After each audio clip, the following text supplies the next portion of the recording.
السلام علیکم ورحمۃ اللہ وبرکاتہ۔ میرے ناظرین و سامعین کرام، آپ اللہ تبارک و تعالیٰ کے فضل و کرم سے خیریت و عافیت کے ساتھ ہوں گے۔ آج میں آپ کے درمیان ایک ایسی ویڈیو لے کر آیا ہوں کہ جب انسان پریشانی اور مصیبت میں ہو تو اس کو کیا کرنا چاہیے اور کیا نہیں کرنا چاہیے۔ میں آپ کو ویڈیو دکھانے کے لیے جا رہا ہوں، اور میرے دوستو، اگر آپ میرے چینل یوٹیوب محمد شریف برکاتی پر نئے ہیں تو اس کو لازماً سبسکرائب اور شیئر اور لائک ضرور کرنا، اور اس ویڈیو کو دیکھنے کے بعد جو آپ کی رائے بنے اس کو اپنے نام کے ساتھ اپنی جگہ کا بھی ایڈریس لکھنا، تاکہ میں آپ کی محبت کا اظہار کر سکوں۔ تو دیکھیے پہلے اس ویڈیو کو۔ دنیا کسی چیز کو ٹارگٹ کر کے بار بار بولتی ہے تاکہ لوگوں کے ذہنوں میں یہ بات بیٹھ جائے۔ اگر پانی کی بوتل کو بھی کوئی 100 مرتبہ شراب شراب شراب کہتا رہ جائے تو اچھے خاصے لوگ بھی پانی کی بوتل کو شراب سمجھنے لگ جاتے ہیں۔ حقیقت ایسا نہیں ہے۔ اسی لیے میرے عزیزوں، آج کے اس دور میں اپنے نوجوانوں سے اور سب سے یہی کہتا ہوں، یہ پھیلائے ہوئے پروپیگنڈے کی طرف نہیں جانا، اور نہ ہی دنیا کیا کہتی ہے اس کی طرف توجہ کرنا۔ صرف اور صرف ذہن میں ایک بات یاد رہے، اللہ اور اس کے رسول راضی ہیں تو پوری دنیا روٹتی ہے تو روٹے، اس سے ہمیں کوئی فرق نہیں پڑتا۔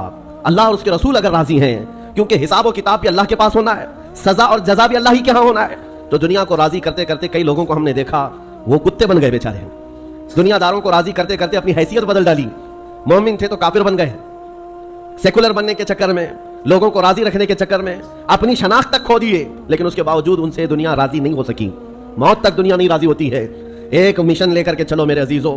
میں نے بہت سارے لوگوں کو زندگی میں دیکھا ہے، سیکولر بننے کے چکر میں اس پارٹی والے کو بھی راضی رکھنا ہے، اس کو بھی راضی رکھنا ہے، اور اپنی قوم کو بھی راضی رکھنا ہے، اور وہ سب کو راضی رکھنے کے چکر میں ایسا کتا بن جاتا ہے، دھوبی کا کتا، نہ گھر کا نہ گھاٹ کا، ادھر کا بھی نہیں رہا ادھر کا بھی نہیں رہا، سب کو مناتے مناتے رہ گیا۔ میں یہ نہیں کہہ رہا کسی کو منانا نہیں چاہیے، لیکن دنیا کو راضی کرتے کرتے اپنی آئیڈینٹی اور اپنا ضمیر بیچ دینا اور اپنا دین اور ایمان کھو دینا، یہ کہاں کا انصاف ہے؟ اور سب کرنے کے باوجود بھی دنیا راضی نہیں ہوتی تو کرنا کیا چاہیے؟ بس بات اتنی ہے، اس دنیا کو اوپر سے لے کر نیچے تک کرنے سے بھی راضی نہیں ہوئی، لیکن میرا مولا صرف ایک سجدے سے راضی ہوتا ہے، میرے مصطفیٰ کریم صلی اللہ علیہ وسلم صرف ایک پکار پر راضی ہوتے ہیں۔ تو پھر کیوں نہ ان درباروں میں ہم اپنے آپ کو بیچ دیں جہاں جلدی سے جواب آتا ہے۔ یہی ہماری زندگی کا مشن ہو نوجوانوں۔ آج مجھے جو بات عرض کرنی تھی وہ یہ ہے، قرآن نے یہ کہا ہے کہ جو جھاگ ہے وہ اڑ کر چلا جائے گا۔ جھاگ سمجھتے ہوں گے، جھاگ سمندر کے اوپر جو کف ہوتا ہے، یا کسی بالٹی میں آپ پانی ڈال کر سرف ڈال کر ہاتھ گھمائیں تو جو کف آتا ہے یہ جھاگ ہے، اور اس کی کوئی ویلیو نہیں ہوتی، ہوا آئی تو اڑ جاتا ہے۔ قرآن کہتا ہے یہ جھاگ جو ہے یہ اڑ کر چلا جائے گا۔ وَأَمَّا مَا يَنْفَعُ النَّاسَ، اور جو لوگوں کو نفع دینے والا ہے وہ ہمیشہ زمین میں برقرار رہے گا۔ اور نبی کریم صلی اللہ علیہ وسلم کی حدیث میں بھی یہ جھاگ کا لفظ ملتا ہے۔ اس لیے میں عرض کر رہا ہوں، آپ کو بتاتا ہوں، یوشک ان تداعی علیکم الامم کما تداعی الاکلۃ الی قصعتها۔ حضور پاک صلی اللہ علیہ وسلم فرماتے ہیں ایک زمانہ تم پر ایسا آئے گا کہ ساری قومیں تم پر ایسے جھپٹ پڑیں گی جیسے بھوکا برتن پہ جھپٹتا ہے، سارے لوگوں کا ٹارگٹ تم ہی رہو گے۔ وہ زمانہ آج ہے، ہر ایک کا نشانہ ہم ہی تو بنے ہوئے۔ آج یہودیوں کا ٹارگٹ بھی ہم ہی ہیں، عیسائیوں کا ٹارگٹ بھی ہم ہی ہیں، چاہے وہ کفار و مشرکین ہو، ہمارے ہاں کے سب کا ٹارگٹ ایک ہی ہے، اسلام اور مسلمان۔ اور حضور نے فرمایا تھا یہ ایک زمانہ ایسا آئے گا۔ تو صحابہ نے پوچھا تھا اس وقت، یومئذ نحن من قلۃ یا رسول اللہ، اے اللہ کے رسول کیا اس زمانے میں ہماری تعداد بہت کم ہوگی؟ نبی پاک صلی اللہ علیہ وسلم فرماتے ہیں ولکنکم کثیرون غثاء کغثاء البحر، نہیں تمہاری تعداد تو بہت زیادہ ہوگی لیکن تمہاری حیثیت سمندر کے جھاگ کی طرح ہوگی، سمندر کے جھاگ کی طرح۔ اب یہ جھاگ کا لفظ آیا، جھاگ اس کو کہتے ہیں جس کی اپنی پیورٹی نہیں ہوتی، ویلیو نہیں ہے، اس کا زمین میں قرار نہیں ہے، وہ موسم سے بنا اور موسم میں اڑ گیا، ہوا سے نکل گیا، اور یہ آج کثیر تعداد کو دیکھ کر کے اندازہ ہو رہا ہے یہ جھاگ ہے، ورنہ پوری دنیا میں آج 100 کروڑ سے زیادہ مسلمانوں کی تعداد، آپ کو اندازہ ہے 1 ارب سے زیادہ کی تعداد مسلمانوں کی ہے۔ 57 ممالک اسلامی ہیں، اسلامی نام سے جو کنٹریز ہیں وہ 57 ممالک ہیں، اتنی بڑی تعداد، لیکن آج ہمت کیسی ہے غیروں کی، کفار و مشرکین کی، جس طرح سے وہ چاہے مسلمانوں کے ساتھ آج کھیلتے ہیں، اور اتنی بڑی تعداد کے ہوتے ہوئے کوئی کچھ نہیں کر پاتا۔ وجہ کیا ہے؟ یہ جھاگ ہے۔ اس جھاگ کو پیورٹی میں بدلنے کی آج ضرورت ہے، تعداد نہیں۔ اسی لیے میں ایک جملہ اکثر کہا کرتا ہوں، اسلام میں کوانٹٹی نہیں کوالٹی دیکھی جاتی ہے، اسی کوالٹی کا نام اخلاص ہے، اسی کوالٹی کا نام پیورٹی ہے۔ جو اصل چیز ہے وہ ختم ہونے آ گئی۔ آپ کو اندازہ ہے ایک وہ دور ہے جب رسول کریم صلی اللہ تعالیٰ علیہ وسلم کے ساتھ صرف 1200 صحابہ ہیں، اور آپ کا ایک قاصد، حضور پاک کے ایک سفیر جو تبوک کے مقام پر جا رہے تھے، جو جنگ تبوک لڑی گئی ہے اس کی وجہ میں بتا رہا ہوں، نبی پاک صلی اللہ علیہ وسلم کے ایک سفیر اردن جو آج کا جارڈن کہلاتا ہے اس جگہ کی طرف رواں تھے، بیچ راستے میں ایک عیسائی گورنر نے پکڑ کر کے حضور کے اس صحابی کے ساتھ بدتمیزی کی اور ان کو دردناک انداز میں قتل کر دیا، بے دردی کے ساتھ شہید کر دیا. ایک سفیر، ایک صحابی کا قتل ہوا، خبر پہنچی مدینہ طیبہ میں، تو کیا اس کو عام طور پر لے لیا جائے گا؟ نبی پاک صلی اللہ علیہ وسلم کا ایک سفیر قتل ہو گیا، ایک صحابی قتل ہو گئے؟ نہیں میرے عزیزوں، پورے مدینے میں ایسی ہوا پھیلی. دوسری صبح تھی، سارے مدینے کے ہر گھر سے نوجوان، ہر گھر سے سب باہر آئے اور نبی پاک صلی اللہ علیہ وسلم کے سامنے صفے لگا کر کھڑے ہیں. آقا اجازت عطا فرمائے، آپ کے ترجمان اور آپ کے سفیر کے ساتھ جس نے کیا ہے، ہم اس کے پورے ملک کو الٹ کر کے آ سکتے ہیں، اس کی سلطنت کو ختم کر کے آ سکتے ہیں. نبی پاک صلی اللہ تعالیٰ علیہ وسلم نے صحابہ کی صفیں لگائی اور اجازت دیا، خود بھی چل کر کے گئے. آپ تاریخ پڑھ کر کے دیکھنا جنگ تبوک کی وجہ کیا تھی. حضور اکرم صلی اللہ علیہ وسلم نکلے، 1000 اور کچھ صحابہ تھے، لیکن جیسے ہی ان کا رعب و جمال دیکھا، جلال دیکھا، وہ جو سلطنت تھی بیزنطینی، اور اس وقت ابھی نبی پاک صلی اللہ تعالیٰ علیہ وسلم قریب پہنچے بھی نہیں تھے کہ یہ جنگ چھڑ گئی، اور اس کے بعد ایسی جنگ ہوئی تھی تاریخ شاہد ہے، نہ وہ گورنر باقی رہا، نہ وہ سلطان باقی رہا، نہ اس کی فوج باقی رہی. پھر صحابہ نے پرچم اسلام لہرا دیا. جس نے سلطنت اسلام کے خلاف انگلی بھی اٹھائی ہے، صحابہ کا ایک جم غفیر نکلا تھا. وہ ان کا احساس تھا، وہ ان کی پیورٹی تھی. جنگ بدر میں جب جا رہے تھے، پہلی جنگ تھی، صحابہ کے ساتھ حضور جا رہے تھے. پتہ ہے مدینہ طیبہ سے بدر کا میدان 160 کلومیٹر ہے، تقریباً 160-180 کلومیٹر کے قریب پیدل چل کر کے گئے تھے. اور وہاں جانے کے بعد جو صحابہ ہیں ان کو حضور پاک نے ایک خطاب کیا تھا رات کو کہ اگر تم میں سے کسی کو مدینہ واپس جانا ہے تو چلے جاؤ. سختیاں بڑھ گئی، 1000 سے زیادہ کافر آ گئے، ہتھیار جنگ سب لے کر کے. تو صحابہ کیا کہتے ہیں جانتے ہیں؟ رات میں کھڑے ہو کر انصار صحابہ یہ کہتے ہیں، یا رسول اللہ ہم بنی اسرائیل نہیں ہیں، بنی اسرائیل نہیں ہیں جنہوں نے موسیٰ علیہ السلام سے کہا تھا آپ جائیے اور آپ کا خدا اور آپ مل کر کے لڑیں. ہم امت محمدیہ ہیں. یا رسول اللہ آپ تو بدر تک لائے ہیں جو 160 کلومیٹر کا سفر ہے. اگر میرے آقا آپ 1000 کلومیٹر دور یمن تک بھی لے جاتے، ہم میں سے کوئی پلٹ کر کے نہیں دیکھتا، آپ کے ساتھ چلتے. یہ صحابہ کا جو احساس تھا نبی پاک صلی اللہ تعالیٰ علیہ وسلم کے ساتھ چلنے کا، وہ اسلام کو ایسا مضبوط بنایا ہوا تھا کہ کسی کو آنکھ اٹھا کر دیکھنے میں 1000 بار سوچنا پڑتا. ڈیفنس جو مضبوط ہوتا ہے وہ ہمارے اتحاد سے اور ہمارے احساس سے، تعداد سے نہیں. آج بھی بہت سارے لوگوں کے پاس تعداد ہے لیکن وہ تعداد معنی نہیں رکھتی. قرآن پاک میں اللہ تعالیٰ نے فرمایا ہے ان یکم منکم 20 صابرون یغلبوا 200. اگر تم میں 20 لوگ صبر والے ہو جائیں، اللہ فرماتا ہے میں 200 پر انہیں غالب کروں گا. قرآن کا فرمان جھوٹا نہیں ہے، قرآن کا فرمان غلط نہیں ہو سکتا. بس وہ قوم کہاں ہے جن کے اندر پیورٹی تھی، اخلاص تھا، جو حساس تھے. آج دل درد کرتا ہے جب فلسطین کے بچوں کی شہادت دیکھتے ہیں. آج 5000 سے زیادہ صرف چھوٹے بچے قتل کیے گئے. ان کا قصور کیا تھا؟ بن کھلے مرجھا گئے. ان کلیوں کا کیا کہنا ہے جو دنیا کی ابھی رانائیاں دیکھے تک نہیں ہیں؟ ان بچوں کی شہادتوں پر دنیا آج خاموش تماشائی ہے. میرے عزیزوں، کفار و مشرکین، یورپ کے یہ سارے فسادی، امریکہ جیسے جتنے دادا گیری کرنے والے لوگ ہیں، ان کا تو مذہبی ہے، لیکن مسلمانوں کو کون سا سانپ سونگ گیا جو ان نہتے تڑپتے بچوں کو دیکھ کر کے ابھی بھی مست ہیں، اپنے عیش میں جی رہے. آج بھی اپنی زندگیوں میں کوئی فرق نہیں آتا.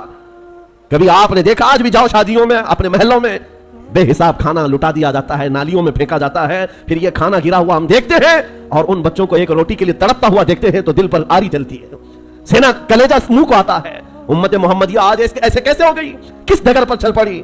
ایک مومن کو اگر تکلیف ہو تو پورے مومنین کو تڑپنا چاہیے. یہ ایمان کی علامت ہے، ایمان کی علامت ہے. نبی کریم صلی اللہ علیہ وسلم نے فرمایا مثل مؤمن کمثل جسد اذا اشتكى عضو تداعى له سائر الجسد بالسهر والحمى. تمام مومنین ایک جسم کی طرح ہیں. ایک عضو کو تکلیف ہو تو پورا جسم تکلیف میں بیمار ہو جاتا ہے، بخار زدہ ہو جاتا ہے. آج نہ ان کی عیاشیوں پر کچھ فرق آیا، دبئی والے، سعودی والے، بحرین والے، قطر والے، ان سب کی عیاشیوں پر کوئی فرق نہیں پڑا. یہ اللہ کے عذاب کے آنے کی علامات بھی ہیں. میرے عزیزو اندازہ کرو، جب کسی کا گھر جل رہا ہے پڑوس میں تو یہ سوچ کر خاموش نہیں بیٹھنا میں محفوظ ہوں. اس کی ایک چنگاری تمہارے گھر کو جلانے کے لیے کافی ہے.